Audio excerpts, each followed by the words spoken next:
Hello बच्चों, तो finally कक्षा 9वीं वार्षिक परीक्षा 2024-25 विषय सामाजिक विज्ञान यानी सोशल साइंस का असली क्वेश्चन पेपर लेकर आ चुके हैं। आपको बिल्कुल भी टेंशन नहीं लेना है डियर, क्योंकि आपको असली क्वेश्चन पेपर का पूरा सॉल्यूशन इस वीडियो पर मिलने वाला है। यदि आपने इस क्वेश्चन पेपर को सॉल्व कर लिया तो आपके डेफिनेटली 75 में 75 नंबर आने वाले हैं। आपका एक भी नंबर कहीं पास का कटने वाला नहीं है। तो आप लोग देख सकते हैं यहाँ पे पेपर का फ्रंट पेज कुछ इस टाइप का होने वाला हमारे सामने। जिसके क्वेश्चन है वो नेक्स्ट पेज से दिए गए हैं। यहाँ पे हमारे सामने क्वेश्चन नंबर फर्स्ट है, सही विकल्प चुनकर लिखिए। इसका पहला क्वेश्चन है, कर्क रेखा निम्न में से किस राज्य से होकर गुजरती है? तो इसका आंसर करना option number the Madhya Pradesh. Second प्रश्न है, रूस की क्रांति कब हुई? तो इसका आंसर हो जाएगा ऑप्शन नंबर ब 1917। तीसरा प्रश्न है, प्रारूप कमेटी के अध्यक्ष थे? इसका आंसर हो जाएगा ऑप्शन नंबर ब डॉक्टर भीमराव अम्बेडकर। चौथा प्रश्न, पालमपुर में गैर कृषि क्रियाएं हैं? इसका आंसर हो जाएगा ऑप्शन नंबर द उपरोक्त सभी। पांचवा प्रश्न है, संसार में क्षेत्रफल की दृष्टि से भारत का स्थान कौन सा है? इसका आंसर करना है ऑप्शन नंबर बा 7वां। और छठवां क्वेश्चन हो जाएगा, भारत में हरित क्रांति का उदय हुआ था? इसका आंसर हो जाएगा ऑप्शन नंबर बा 1960। तो यहाँ पे अपना फर्स्ट क्वेश्चन कंप्लीट हो चुका है। नेक्स्ट देखिए, दूसरा प्रश्न अगले पेज पर दिया गया है। रिक्त स्थान में सही विकल्प चुनकर लिखिए। इसका पहला प्रश्न है, विश्व का सर्वोच्च पर्वत शिखर? तो इसका आंसर हो जाएगा माउंट एवरेस्ट है। सेकंड प्रश्न है, 1914 में रूस पर जार निकोलस द्वितीय का शासन था? तीसरा प्रश्न है, भारतीय संविधान 1950 को लागू हुआ था? चौथा प्रश्न हो जाएगा, जो अपने परिवार के साथ खेती का काम करते हैं उसे छोटे किसान कहा जाता है? पांचवा प्रश्न हो जाएगा, भारत में नेशनल पार्क 103 है? छठवां प्रश्न हो जाएगा, सर्वाधिक जनसंख्या घनत्व उत्तर प्रदेश राज्य की है? और सातवां क्वेश्चन हो जाएगा, राज्य खाद्य सुरक्षा का अर्थ है सभी लोगों के लिए सदैव भोजन की उपलब्धता कराना। तो यहाँ पे दूसरा क्वेश्चन कंप्लीट हो चुका है। आप लोग इसका स्क्रीनशॉट ले लीजिए। अगला प्रश्न तीसरा देखिए, यहाँ पे है, सही जोड़ी बनाकर लिखिए। पहले एक साइड स्तंभ आ, दूसरे साइड स्तंभ बा। पहला क्वेश्चन है गंगा, तो इसका आंसर हो जाएगा भागीरथी नदी गंगोत्री। दूसरा प्रश्न है द्वितीय विश्व युद्ध, तो इसका आंसर करना 1939। तीसरा प्रश्न है मध्य प्रदेश विधानसभा की सदस्य संख्या 230 हो जाएगी। चौथा प्रश्न है, राष्ट्रीय खाद्य सुरक्षा अधिनियम 2013 में पारित किया गया था? प्राथमिक क्षेत्र, तो इसका आंसर हो जाएगा कृषि क्षेत्र। हिंदुस्तान, तो इसका आंसर करना है झूम की खेती। तो यहाँ पे अपना तीसरा क्वेश्चन भी कंप्लीट हो चुका है। नेक्स्ट देखिए, अगले पेज पर प्रश्न 4 है, सत्य असत्य लिखिए। पहला क्वेश्चन है इसका, हिमालय पर्वत की औसत ऊंचाई 8000 मीटर है? तो इसका आंसर हो जाएगा असत्य। सेकंड प्रश्न है, बाढ़ और सुनामी एक अप्राकृतिक घटना है? तो ये भी हो जाएगा असत्य। तीसरा प्रश्न है, गुर्जर बकराल जाति के लोग जम्मू कश्मीर में रहते थे? तो ये हो जाएगा सत्य। चौथा है, लोकतांत्रिक व्यवस्था में शासकों को भी कानून का पालन करना होता था? तो ये हो जाएगा सत्य। पांचवा प्रश्न है, आम चुनाव 10 साल बाद होते थे? तो इसका आंसर करना है असत्य। छठवां प्रश्न हो जाएगा, सन 1600 में हिंदुस्तान के कुल भूभाग के लगभग छठे हिस्से पर खेती होती थी? तो ये हो जाएगा सत्य। तो यहाँ पे अपना चौथा प्रश्न कंप्लीट हो चुका है। अगला प्रश्न देखिए बच्चों, पांचवा हमारे सामने है, एक वाक्य में उत्तर लिखिए। पहला क्वेश्चन है, रॉयल बंगाल टाइगर कहाँ पाए जाते हैं? तो इसका आंसर होगा पश्चिम बंगाल। दूसरा है, थार रेगिस्तान कहाँ स्थित है? तो इसका आंसर हो जाएगा राजस्थान में। एमनेस्टी इंटरनेशनल कहाँ स्थित है? चौथा है, संसाधन का क्या अर्थ है? पांचवा क्वेश्चन है, निर्धनता का अर्थ बताइए। इसका आंसर आपको करना है, निर्धनता का अर्थ गरीबी से है। छठवां प्रश्न है, आईसीआई का अर्थ क्या होता है? सातवां प्रश्न हो जाएगा, सरकार का प्रमुख कौन होता है? तो इसका आंसर हो जाएगा राष्ट्रपति होता है। अगले क्वेश्चन देखिए, नेक्स्ट पेज पर दिया गया है। यहाँ पे हमारे सामने प्रश्न 6 है, भारत के 3 और विस्तृत जलराशियों के नाम लिखिए। तो इसका आंसर करना हमें सबसे पहले हेडिंग डाल देनी है। उत्तर क्रमांक 6, भारत के तीनों और विस्तृत जलराशियों के नाम हैं, पूर्व में बंगाल की खाड़ी, पश्चिम में अरब सागर और दक्षिण में हिंद महासागर। प्रश्न 7 देखिए, मानसूनी वर्षा की कोई विशेषताएं लिखिए 2। तो यहाँ पे इसका आंसर हो जाएगा, पहला पॉइंट, मानसूनी वर्षा कृषि के लिए बहुत अहम है। दूसरा हो जाएगा, मानसूनी वर्षा अनिश्चित होती है। अगला प्रश्न 8वां देखिए, सदाबहार वन और पर्णपाती वनों में अंतर लिखिए। आपको इस बात का करा लेना है, नीम और तुलसी के एक एक औषधि उपयोग लिखिए। तो यहाँ पे इसका आंसर हो जाएगा, नीम शरीर की गंदगी साफ करता है और तुलसी लीवर को मजबूत बनाती है। प्रश्न 9वां देखिए, मैंग्रोव वन की विशेषताएं लिखिए कोई 2। तो इसका आंसर हो जाएगा, यहाँ पे पहला पॉइंट लिखना है, मैंग्रोव वनों में कई तरह के पेड़ पौधे और झाड़ियाँ होती हैं। दूसरा पॉइंट हो जाएगा, मैंग्रोव वनों में कई तरह के जीव जंतु पाए जाते हैं।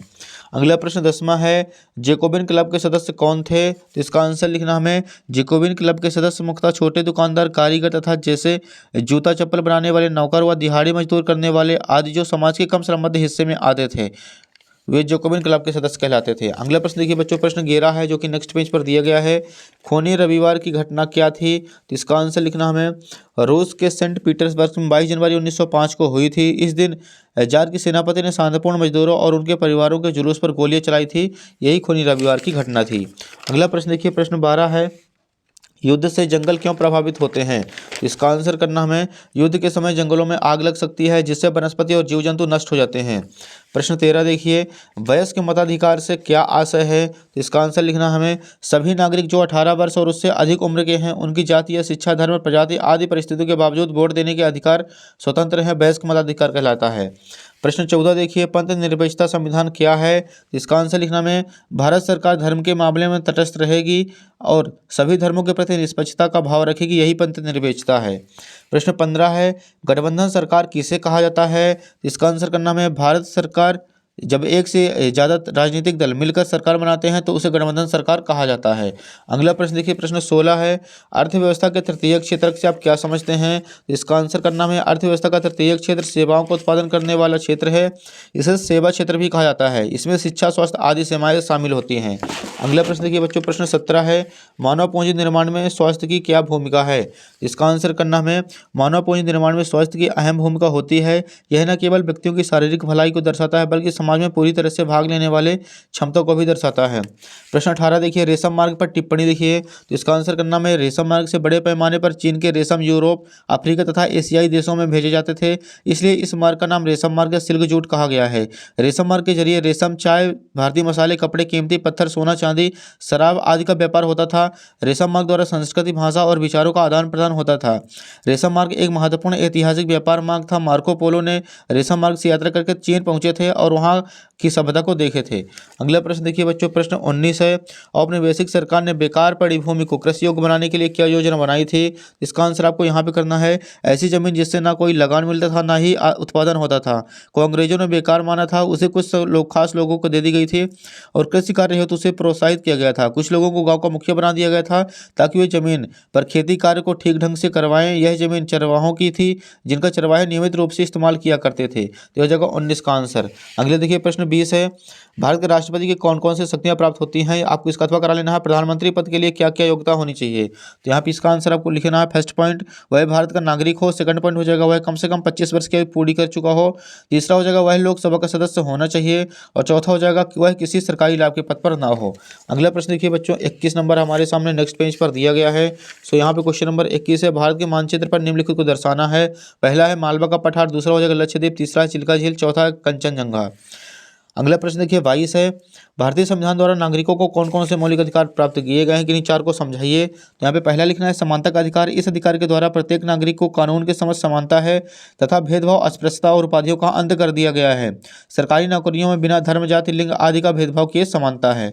दूसरा पॉइंट देखिए स्वतंत्रता का अधिकार। तो इसका आंसर लिखना है स्वतंत्रता के अधिकार के अंतर्गत नागरिकों को भाषण देने तथा विचार प्रकट करने, देश में किसी भी स्थान पर घूमने फिरने आदि की स्वतंत्रता है।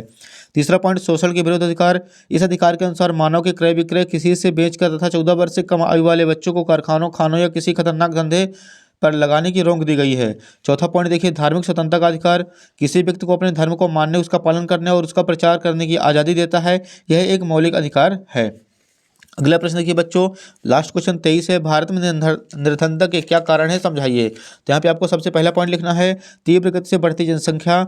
इस समय जनसंख्या की दृष्टि से भारत का विश्व में पहला स्थान है। बढ़ती हुई जनसंख्या का अर्थ है वह वस्तु की ओर मांग में अपार वृद्धि होना। दूसरा पॉइंट है पूंजी निर्माण का अभाव। पूंजी निर्माण आर्थिक विकास की आधारशिला है परंतु पूंजी निर्माण की दर भारत में अपेक्षाकृत कम है। तीसरा पॉइंट देखिए बेरोजगारी। निर्धनता का एक प्रमुख कारण बेरोजगारी है। देश में बेरोजगारी की समस्या व्यापक और भीषण है। बेरोजगारों की संख्या निरंतर बढ़ रही है जो निर्धनता के लिए एक उत्तरदायी कारण है। चौथा पॉइंट देखिए कीमत स्तर में वृद्धि। इसके परिणाम स्वरूप मुद्रा की क्रय शक्ति कम हो जाने से वास्तविक आय कम हो जाती है। यही कारण है कि जनसंख्या वृद्धि की दर कीमत स्तर की दर में कम वृद्धि हो रही है।